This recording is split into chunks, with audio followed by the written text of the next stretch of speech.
On dit souvent que les tueurs se mêlent à la population et que, pour beaucoup, ils n'ont aucun mal à le faire. C'est sûrement vrai, mais difficile à imaginer. Pourtant, regardez cette image de vidéosurveillance.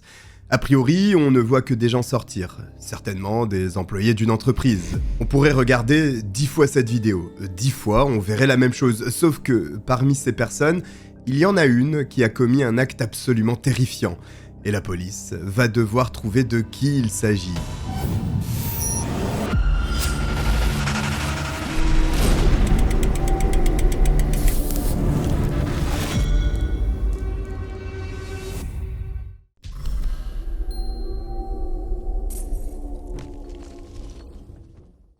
Huntington Village est une petite ville située en plein milieu de Long Island, dans l'État de New York aux États-Unis.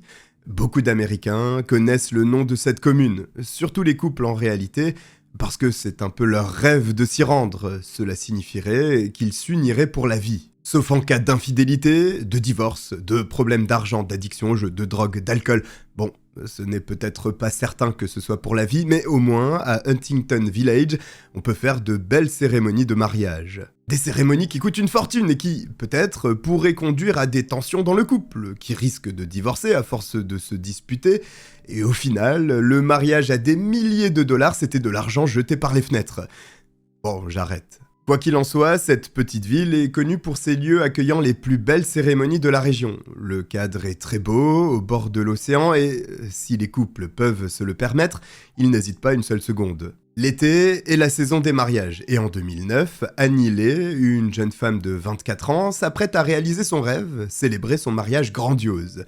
D'ailleurs, elle est encore à l'œuvre en prévoyant sa future coiffure, qu'elle portera le jour de la cérémonie, ou bien son maquillage, qui doit être absolument parfait. Bien que cela doive être le plus beau jour de sa vie, la période qui précède l'union finale est aussi la plus stressante, occasionnant des nuits blanches et une anxiété continue jusqu'au jour de la fête. Annie a beau à peine dépasser le 1m50 m, ce n'est pas pour autant qu'elle se laisse marcher sur les pieds. Elle sait ce qu'elle veut, et elle obtiendra tout ce qu'elle souhaite pour célébrer dans les meilleures conditions l'amour. Mais attention, ce n'est pas égoïstement qu'elle fait tout ça. Elle sait que son futur époux, Jonathan Widawski, approuve totalement, et lui aussi rêve d'un mariage parfait avec Annie. C'est l'amour fou entre les deux fiancés. Ils se sont rencontrés lors de leurs études supérieures à l'université de Rochester. Dès la première année à la fac, ils ont fait la connaissance l'un de l'autre et ne se sont plus jamais quittés, jusqu'à s'apprêter à sceller un pacte pour la vie désormais. La personnalité des deux amoureux est quelque peu différente, mais totalement complémentaire. Annie est plus extravertie, ouverte et joyeuse. Jonathan est plus introverti, timide et doux, mais le caractère de chacun plaît à l'autre, et c'est bien là l'essentiel. Malgré sa timidité, Jonathan franchit le cap en 2008. Il est tellement amoureux qu'il ne peut passer à côté de cette étape, et il demande en mariage Annie, qui répond oui, bien entendu. En contrepartie, elle reçoit une magnifique bague de fiançailles, comme la tradition le veut. Toutes les planètes sont alignées pour la jeune femme, parce qu'en plus de l'amour que lui exprime son fiancé, elle est une excellente étudiante. Ses résultats ne passent pas inaperçus. Les plus grandes universités la veulent dans leurs meilleurs programmes, et parmi ces universités, il y a l'une des plus prestigieuses du pays, avec celle de Yale. Yale est située juste au nord de New York, dans l'état voisin du Connecticut à New Haven. Bien entendu, Annie est ravie de pouvoir être acceptée dans un tel établissement. C'est un véritable honneur, et c'est ainsi que ses études supérieures se poursuivent. Tous ses proches sont heureux pour elle, que ce soit Jonathan ou bien ses amis, et surtout sa famille qui est fière des résultats d'Annie. Simplement, une fois à Yale, c'est un rythme soutenu qu'il faut réussir à tenir. D'une part, il y a les cours évidemment, mais en parallèle, il faut réaliser un travail de recherche minutieux et fastidieux au laboratoire. Car oui, Annie étudie la pharmacologie, qui est le domaine permettant de comprendre les interactions entre un médicament et ses propriétés avec l'organisme. Les recherches de la jeune femme se concentrent sur les maladies dégénératives qu'elle essaye de combattre en trouvant les bons remèdes. Annie a cet espoir de parvenir à créer un médicament pour les personnes atteintes de ce genre de pathologie. Elle rêve aussi d'être la personne qui trouvera la solution miracle. Seulement, cette passion pour la médecine apporte aussi son lot de contraintes et les premiers obstacles à surmonter pour le couple. Effectivement, Jonathan est aussi un étudiant brillant. Il est également dans une grande université du pays, celle de Columbia à New York, Sauf qu'entre New York et New Haven, il y a à peu près 100 km de distance. Dit comme ça, cela ne paraît pas beaucoup. Mais il faut ajouter les horaires lourds de chacun et rapidement 1h30 de trajet peut s'avérer être un lourd obstacle, et cela devient difficile de se voir. Cependant, au cours de la semaine, Annie s'occupe comme elle peut. Elle participe même à la rédaction d'un article dans le journal de l'université.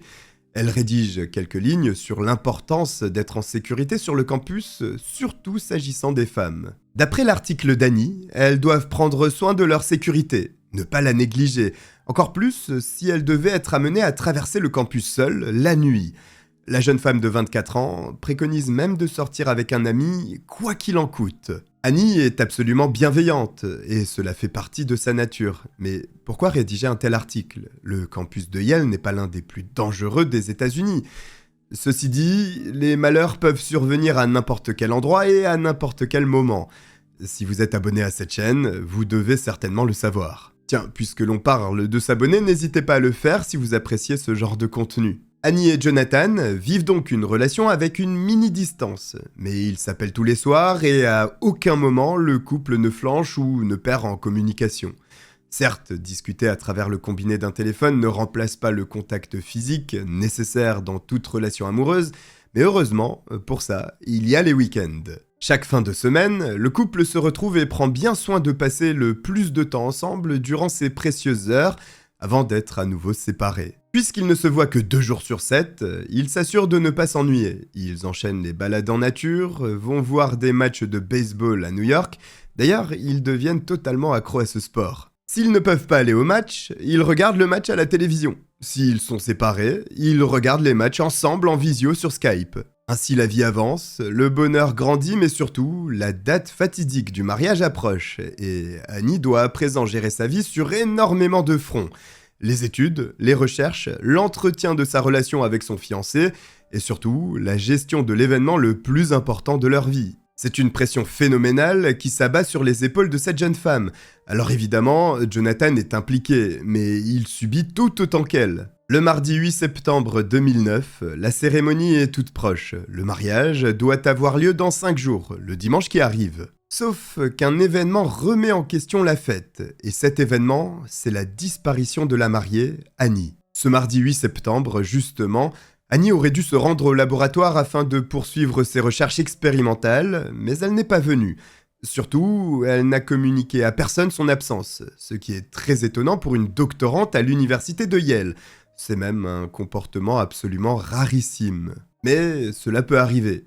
Seulement, la colocataire avec qui elle partage sa chambre sur le campus indique que la jeune femme n'est pas rentrée ce soir-là, ce qui est inhabituel, et c'est elle qui signale sa disparition à la direction de l'université, qui transmet aussitôt aux autorités. Des disparitions à New Haven, il y en a quelques-unes, y compris qui sont signalées par la direction de l'université la plus populaire du coin. Mais les policiers ont l'habitude. Ils ne s'alarment pas trop, dans la mesure où, par le passé, ce genre de disparitions se sont avérées être des sorties du côté de New York sans prévenir, ou des vacances inopinées, toujours sans avertir qui que ce soit, ce genre de choses. Alors, pourquoi pas ? C'est un raisonnement logique et basé sur des années d'expérience. Seulement, dans le cas d'Annie, il y a des éléments qui vont à l'encontre d'un départ en vacances sans prévenir. Déjà, Annie s'est évaporée un mardi, en plein milieu de semaine, alors qu'il n'était pas prévu qu'elle soit en congé ce jour. C'est précisément ce qui a étonné les membres de l'université. Ensuite, sa colocataire confirme qu'Annie, lorsqu'elle est à Yale, rentre aussitôt après ses journées de travail. Elle ne passe pas de temps à l'extérieur, c'est rarissime en tout cas. De plus, la colocataire ajoute que la jeune femme ne quitte jamais un endroit sans prévenir qui que ce soit. Ce n'est pas dans son tempérament d'oublier de communiquer sur les lieux où elle se rend, et quand bien même un oubli serait survenu, elle est toujours en contact avec des proches. Or, depuis ce jour, personne ne parvient à la joindre. Ces points mettent en difficulté la théorie de la police.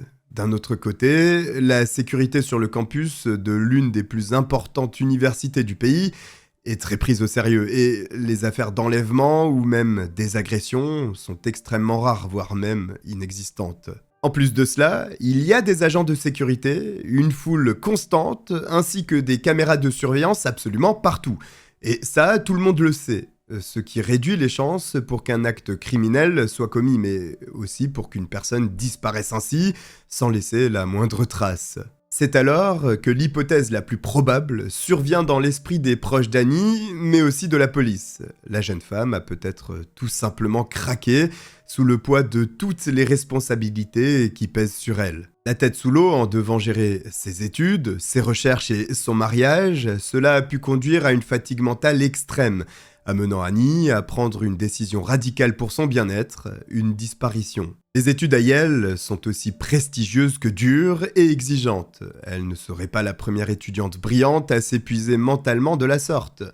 D'autant plus qu'elle se retrouve seule du côté de New Haven. Son petit ami est à New York, sa famille sur la côte ouest, et on peut vite prendre l'eau sans soutien. C'est la théorie la plus plausible. Annie n'en peut plus. Pourquoi pas? Simplement, d'un autre côté, elle aime son fiancé du plus profond de son âme. Ce mariage, elle y tient comme la prunelle de ses yeux. Alors pourquoi tout abandonner à seulement 5 jours de la délivrance? Personne n'a encore la réponse. Et il se pourrait que cette histoire cache bien plus de choses en réalité.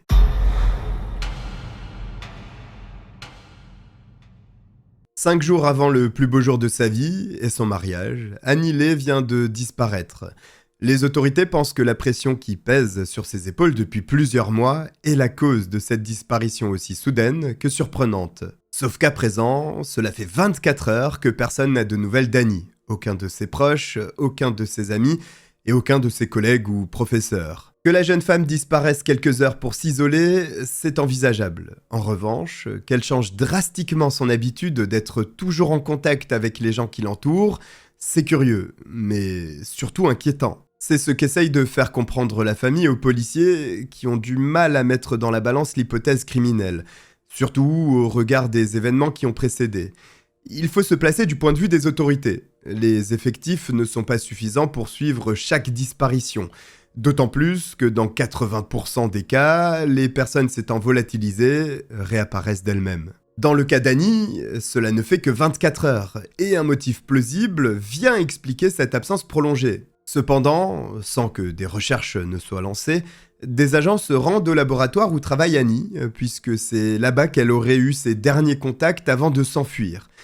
La première chose que remarquent les policiers, c'est le niveau de sécurité de l'établissement. On n'entre pas si facilement à l'intérieur et c'est normal. C'est normal puisque ce sont des recherches confidentielles qui y sont menées. Seuls les chercheurs, les doctorants comme Annie et le personnel s'occupant des animaux cobayes et du nettoyage sont présents à l'intérieur. Il y a des portes anti-bruit, les accès sont restreints par des autorisations spécifiques, des systèmes de verrouillage isolent certaines branches du bâtiment, bref, il y a tout un arsenal de sécurité pour empêcher l'espionnage, bien entendu. Le dernier membre du personnel à avoir aperçu la jeune femme est un technicien de laboratoire qui se souvient l'avoir croisée le mardi matin, jour de sa disparition, autour de 12h45. Les heures continuent de s'écouler. Et il faut bien se rendre à l'évidence, la théorie d'une fuite par peur de se marier commence à prendre du plomb dans l'aile. La police sollicite alors l'aide du public. Chaque fois que je dis cette phrase, ça me fait penser au jeu Qui veut gagner des millions, et je suis sûr que vous aussi. La population est donc avertie de la mystérieuse disparition parce qu'il n'y a aucune piste. Ceci dit, les autorités auraient aimé ne pas avoir à communiquer de la sorte parce qu'elles savent que cela va sûrement enclencher la machine médiatique qui peut être autant un atout qu'un handicap dans certaines situations. L'affaire d'Annie a tout pour plaire aux médias friands d'audimat, puisqu'il s'agit d'une étudiante de Yale, une prestigieuse université, et surtout, le mariage de la jeune femme est imminent.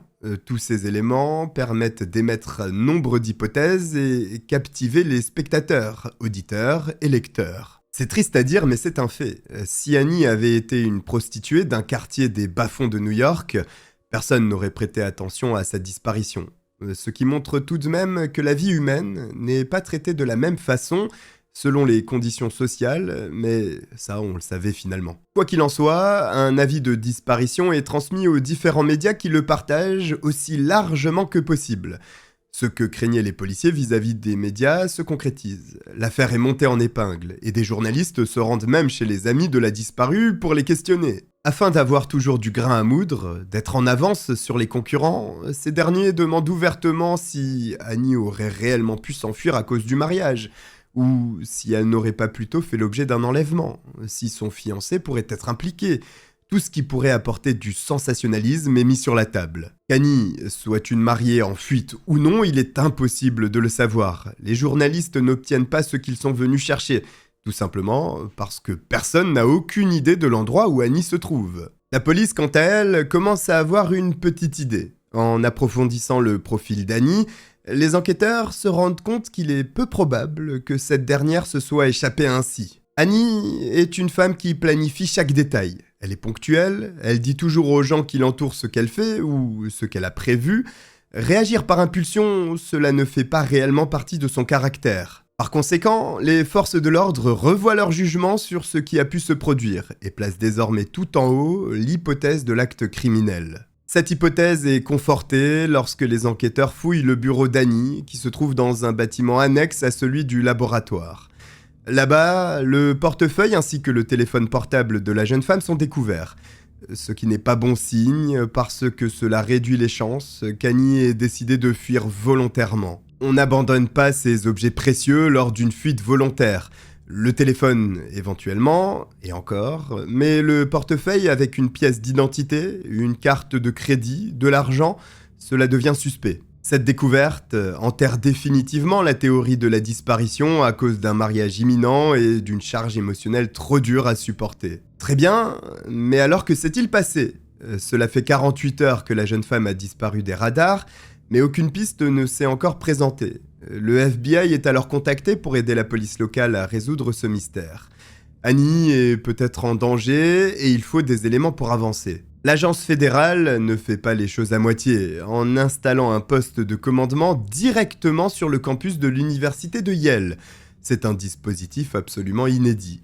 Tous les enquêteurs chargés de résoudre la disparition, les experts, les analystes sont réunis sous le même toit afin d'être le plus efficace possible. Toutes les informations qui parviennent aux autorités sont analysées, décortiquées et recoupées ici pour déceler de nouvelles pistes. Naturellement, dans une investigation de la sorte, l'une des premières pistes envisagées est la personne la plus proche de la disparue. Elle est au moins une personne d'intérêt et dans la plupart des cas, elle est carrément suspecte. Dans le cas d'Annie Lee, le suspect c'est son fiancé et futur époux, Jonathan Widawski. Le FBI ne perd pas une seule seconde, convoquant ainsi le jeune homme pour qu'il réponde à toutes les questions des agents fédéraux qui en ont un paquet. Jonathan se rend donc à Yale pour être entendu. Il répond avec franchise, mais pour s'en assurer, les membres du FBI le font passer un test polygraphe ou détecteur de mensonges, et il n'y a rien à signaler du côté du futur mari. Sans preuve directe dans l'implication de celui-ci dans la disparition de sa fiancée, il est écarté de la liste des suspects et désormais les autorités savent qu'il faut chercher ailleurs.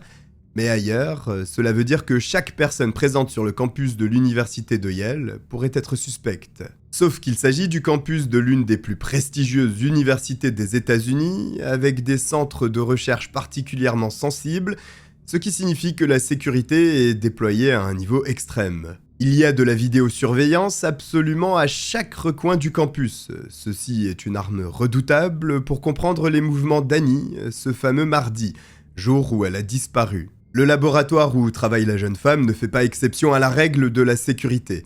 D'ailleurs, les agents de police s'y étant rendus quelques jours auparavant l'ont bien constaté. Il y a des caméras à l'entrée du bâtiment qui capturent chaque mouvement, mais aussi à l'intérieur du laboratoire. Grâce aux vidéos et à l'heure indiquée sur celle-ci, les forces de l'ordre n'ont qu'à reconstituer le parcours de la jeune étudiante pour comprendre à quel moment et à quel endroit elle a bien pu se volatiliser. Logiquement, Annie a dû quitter sa résidence universitaire pour se rendre sur son lieu de travail ce jour-ci, puisqu'un technicien de laboratoire l'y a vu. Donc le FBI contrôle la sortie de cette résidence et, effectivement, Il est possible d'apercevoir Annie quitter le bâtiment pour rejoindre celui se trouvant 10 rue Amistad. C'est là-bas que se trouve le laboratoire de recherche. Et effectivement, c'est sa destination puisque les images de vidéosurveillance montrent la jeune femme arriver devant le bâtiment puis y entrer. À ce moment, il est précisément 10h09 du matin. Naturellement, les agents s'attendent à la voir sortir pour prendre une nouvelle direction quelques heures plus tard. Mais ce n'est pas le cas. Annie ne sort jamais de ce bâtiment. Là, c'est un problème. Peut-être qu'elle est sortie par une autre issue, mais encore une fois, impossible de repérer Annie. Un nouvel obstacle se dresse face aux policiers et agents du FBI. Il n'y a pas de caméra à l'intérieur du laboratoire de recherche. Il y en a dans le hall du bâtiment, mais pas dans les zones sensibles afin d'éviter les fuites. Seulement, il y a les traits, très sécurisés, et la vidéo n'est pas le seul moyen pour traquer les déplacements d'une personne. Tous les employés, et particulièrement ceux travaillant au sein d'accès hautement sécurisés, possèdent des cartes spécifiques avec des niveaux d'autorisation plus ou moins élevés. Tout le monde ne peut pas accéder aux mêmes endroits, et cela permet ainsi de suivre la carte d'Annie pour connaître le dernier lieu où elle est allée grâce à son badge. Annie a donc parcouru plusieurs salles du bâtiment avant d'entrer dans le laboratoire où sont menées les expériences, et c'est là qu'il y a une anomalie. La jeune femme est entrée, mais n'est jamais ressortie de cette pièce. Et là, policiers et agents fédéraux commencent à craindre le pire. L'acte criminel n'a jamais été aussi évident.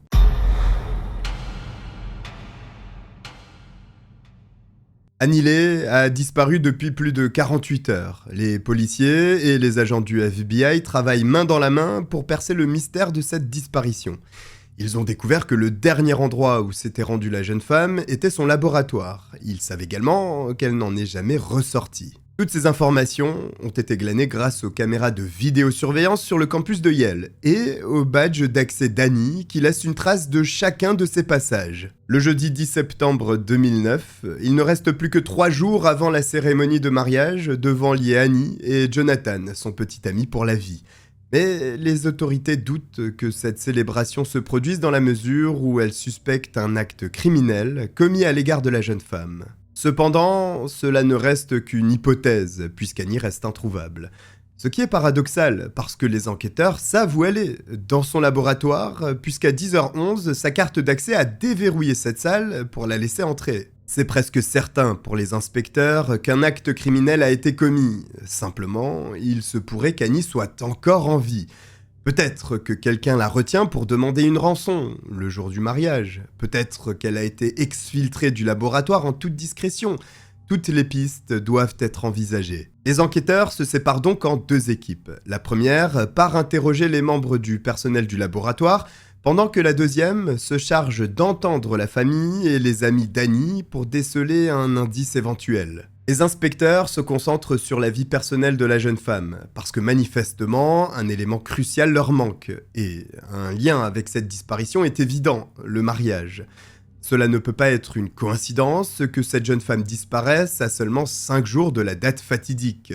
Logiquement, les forces de l'ordre soupçonnent qu'un 3e individu pourrait être entré dans cette histoire d'amour, et qu'un triangle amoureux pourrait avoir dégénéré. Tous les appels téléphoniques, les messages et les emails de la jeune femme sont contrôlés. Et il apparaît qu'Annie était irréprochable sur ce point. Les collègues, ainsi que les proches d'Annie, n'apportent pas de nouveaux éléments non plus. Alors, la dernière piste qui reste à vérifier, c'est le laboratoire, le lieu où Annie se serait volatilisée. Les enquêteurs estiment qu'un individu aurait pu s'en prendre à Annie à l'intérieur du bâtiment où se trouve le laboratoire.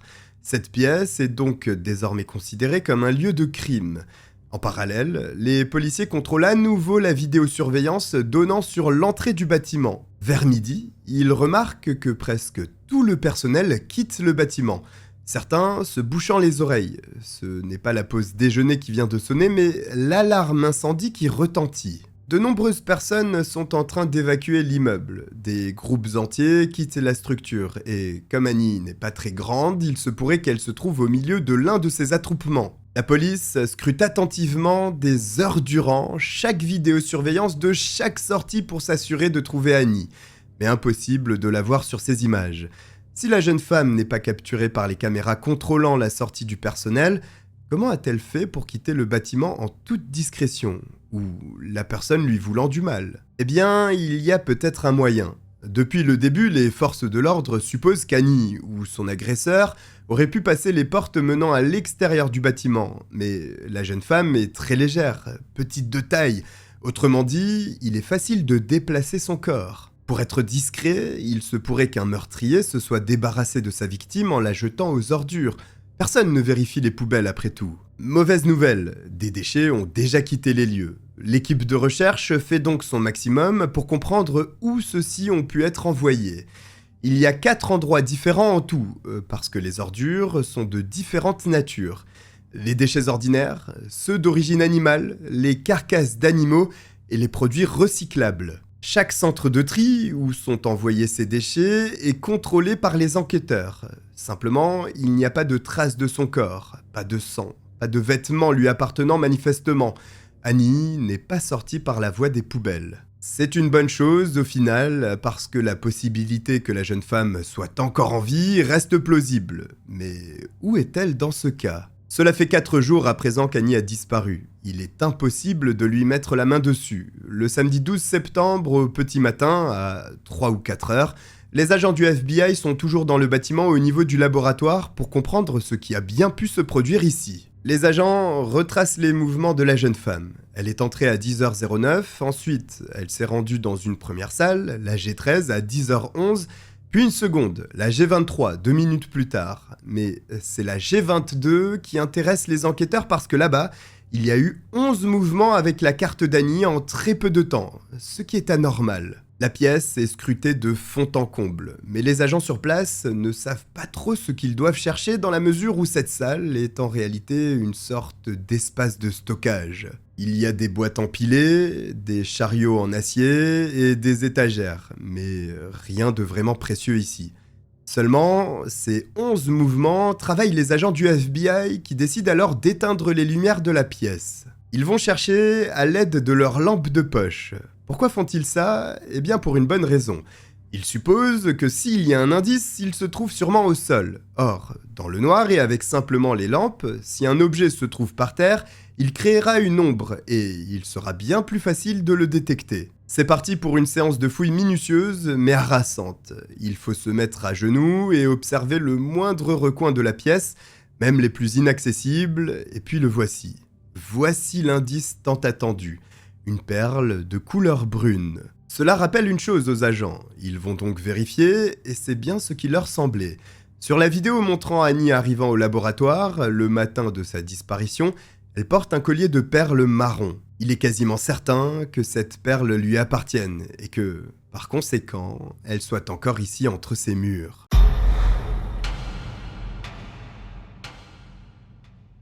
Les proches d'Annie Lee, cette jeune étudiante brillante, espèrent ne pas être endeuillés la veille du mariage de la jeune femme. Sauf que les forces de l'ordre viennent de retrouver un élément de la parure appartenant à Annie dans la pièce qu'elle n'a jamais quittée au sein de son laboratoire. Ça sent mauvais, mais il reste un espoir maintenant que les agents savent que la jeune femme est sûrement encore dans cette pièce.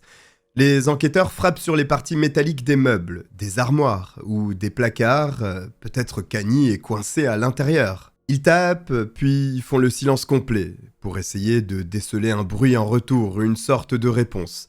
Ils font de même sur les murs, mais aucun bruit, rien.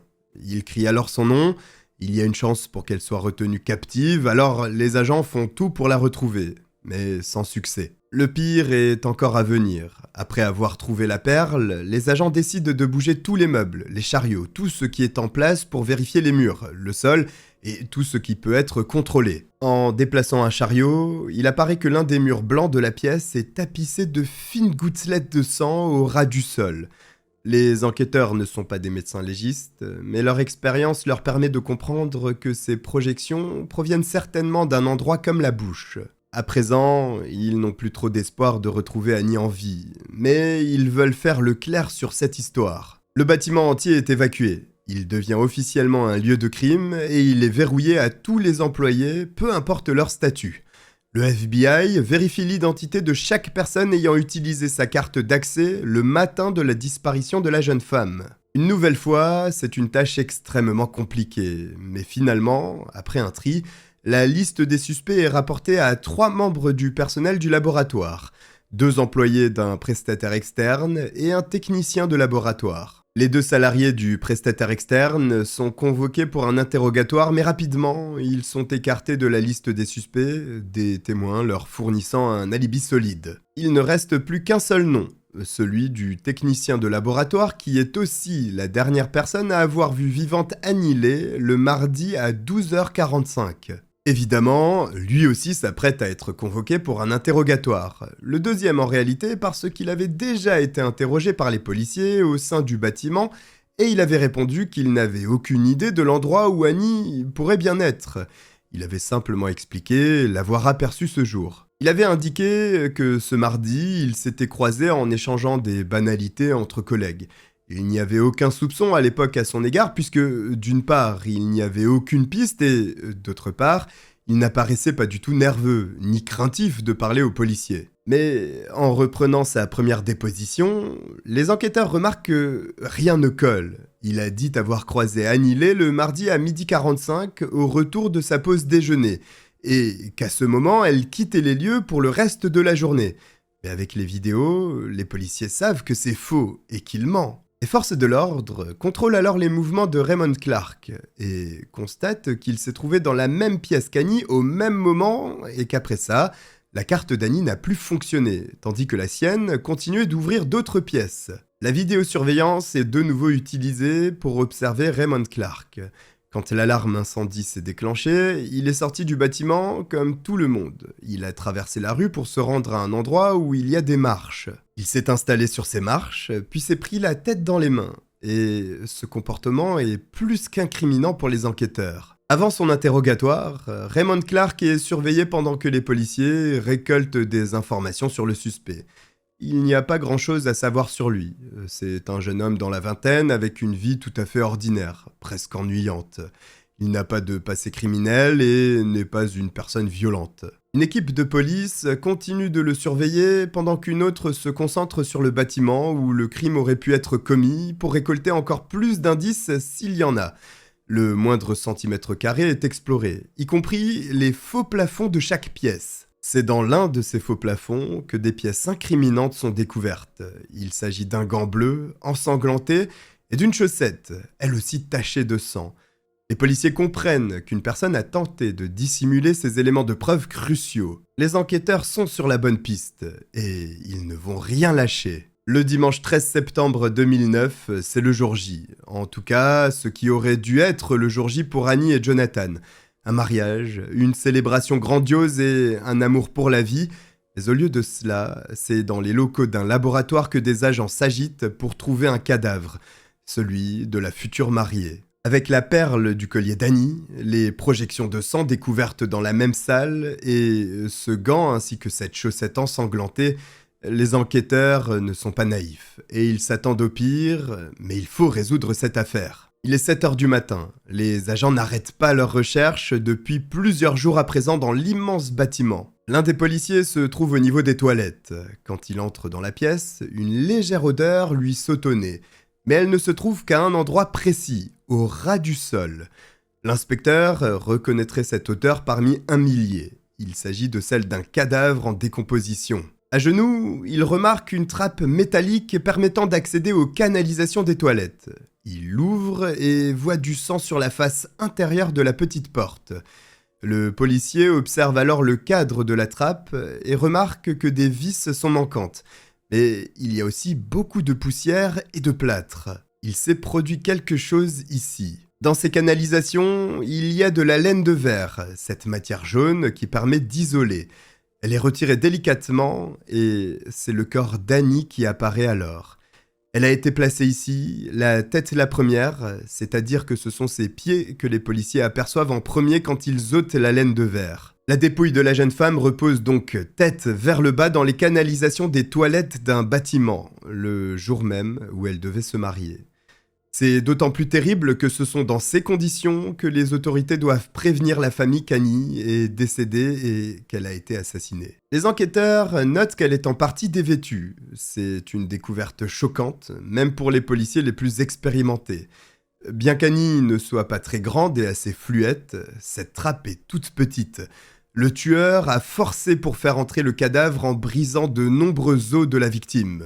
Les enquêteurs sont aussi sûrs que le meurtre a eu lieu le mardi 8 septembre, puisqu'elle porte encore les vêtements qui ont été aperçus sur la vidéosurveillance lorsqu'elle est entrée dans ce bâtiment pour la dernière fois. Le médecin légiste réalise l'autopsie du corps. Il confirme officiellement qu'il s'agit d'un homicide grâce à la nature de la mort qui est une asphyxie par strangulation. Ceci prouve également qu'Annie a donc nécessairement été tuée par une personne possédant une carte d'accès à ce bâtiment. Officiellement, l'investigation devient une enquête pour meurtre avec la découverte du cadavre d'Annie. Le principal suspect est toujours le même, il s'agit de Raymond Clark. C'est le moment pour lui de faire face aux enquêteurs dans un interrogatoire. Malgré la découverte de la dépouille d'Annie, Clark continue d'agir comme lors de la première fois où il a été entendu, coopérant totalement et répondant à toutes les questions des policiers. Il lui est demandé de passer au détecteur de mensonges et il n'hésite même pas une seconde avant de donner son accord. Le test dure 2 heures, au bout desquelles les résultats de Raymond Clark sont analysés et il se retrouve en bien mauvaise posture puisqu'il s'avère qu'il a entièrement échoué. Autrement dit, le jeune homme a menti au moins une fois durant cette session. Cet échec pousse Clark à changer drastiquement d'attitude. Il se renferme et ne veut plus parler aux policiers avant d'avoir vu son avocat. Ce n'est pas si grave. Cet échec au test polygraphe dessert le suspect et les enquêteurs commencent à comprendre ce qu'il s'est passé ce jour. Annie s'est présentée au travail comme chaque matin. Elle est allée au laboratoire pour étudier les souris lui servant de cobaye. Peu après, Clark s'est également rendu au laboratoire où Annie se trouvait. Il y a eu une discussion entre les deux. Un événement inconnu des forces de l'ordre pousse Raymond Clark dans une telle colère qu'il étrangle Annie. Puis l'alarme incendie retentit, et il doit donc sortir du bâtiment parce qu'il ignore si les pompiers s'apprêtent à venir vider les locaux. Les policiers découvrent que l'alarme incendie est en fait déclenchée par des grosses machines nettoyant le matériel utilisé dans le laboratoire. Parfois, de la vapeur s'échappe, ce qui conduit au déclenchement des alarmes. Le suspect a donc dû se précipiter, laissant ainsi derrière lui un nombre considérable de preuves. On parle là de dizaines de traces incriminantes que la police récolte au fur et à mesure. Les vêtements de la victime sont particulièrement importants, puisqu'ils pourraient permettre de lier directement Raymond Clark au meurtre d'Annie Lee, notamment si de l'ADN du suspect est découvert. C'est pour cette raison que les habits sont envoyés en laboratoire pour un examen minutieux. L'analyse est effectuée, de l'ADN est prélevé. Il appartient bel et bien à Raymond Clark. Et c'est la dernière preuve qu'il fallait aux policiers pour faire tomber le meurtrier de la jeune chercheuse. Du côté de la police, le dossier est bouclé. Les mensonges de Clark, ses déplacements suspects à l'intérieur des locaux, et surtout son ADN sur les vêtements de la victime, scellent définitivement son sort. Le 17 septembre 2009, c'est le jour J, mais pour Raymond Clark, qui est officiellement placé en état d'arrestation pour le meurtre d'Annie Lee. Le 17 mars 2011 s'ouvre le procès de Raymond Clark, durant lequel on apprend le mobile du crime odieux qu'il a commis. Il était tout simplement éperdument amoureux d'Annie. Cela allait au-delà du simple amour. Elle était devenue une totale obsession pour lui depuis au moins plusieurs mois. La nouvelle du mariage de la jeune femme l'a fait basculer dans une forme de folie. On ne connaîtra jamais la teneur de la discussion qui s'est tenue entre les deux au moment où Clark a totalement craqué au point d'étrangler Annie, mais une chose est sûre, les mots qui sont sortis de la bouche de la jeune femme ce jour ont signé son arrêt de mort. Raymond Clark, quant à lui, plaide coupable du meurtre avec préméditation sur la personne d'Annie Lee, et il est condamné à purger une peine de 44 ans d'emprisonnement. Notez qu'heureusement, le mardi 8 septembre, le jour de la mort d'Annie, l'alarme incendie s'est déclenchée. Autrement, Clark aurait eu le temps de bien plus s'appliquer dans le maquillage de son meurtre. Et peut-être qu'aujourd'hui, l'affaire aurait été irrésolue. Comme quoi, la résolution des affaires criminelles se joue parfois à des détails. Si vous êtes arrivé jusqu'au bout, inscrivez mariage en commentaire. Si vous avez apprécié que je vous raconte cette histoire, n'hésitez pas à liker et à vous abonner. Je vous remercie de m'avoir regardé et je vous dis à très bientôt. Bye.